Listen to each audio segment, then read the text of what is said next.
Welcome back to Science Sundays. I'm joined with National Weather Service lead meteorologist Jeff Barlow, and we're here along the beautiful Kern River talking about May 1st. Why is that an important date for the river? So May 1st is the forecasted date that we expect the river to reach its peak flow from the winter snow melt-off. So this winter we didn't have a lot of snow. We were about less than 60% of normal. However, there still is quite a bit of snow up there, and so in the next week or so we're looking at this the rivers to start to rise, and we're expecting those peak conditions to occur. All right, so that means not only is the river going to be at its highest point for the season, it's also very cold right now, right? That is correct. Right now we have readings of the river of around 57 degrees, and that's significantly colder than the Pacific Ocean. So again, a lot of this water is from snow where it originates in the water cycle and the process.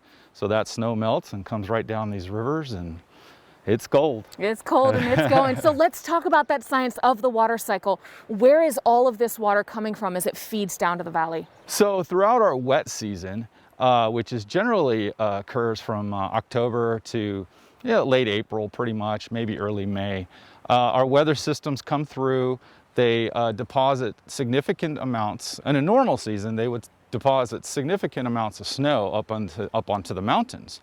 So as the spring season comes along, that snow begins to melt, and the water then comes traveling through the rivers, and then it's used for public, private, and agricultural use in the valley, and then even some of it goes back out into the ocean.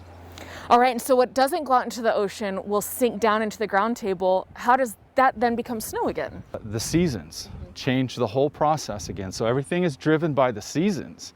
And so as we get back into the wet season coming up, then we're going to get a whole nother round of storms coming in, and then the process starts all over again. And it repeats itself every single year. Unfortunately, what we've been seeing is less and less snow up in the mountains, which means less and less water coming down the rivers. All right, and then for the kids who are learning about the water cycle at home for the first time, when we don't get a lot of rain, the water cycle is still happening, correct? Correct, and that is, this process is just part of nature's way of balancing out the water, to create it and through the storm systems, and that it stays up as snow, it melts, it comes down. But then in the summer, when all the snow is melted up there, and then this river is pretty much dried up, we're not going to see, quite as much water as we're seeing right now. Yeah. So. All right. Anything else on the water cycle we want to make sure that kids are learning about and the science of the Kern River here today?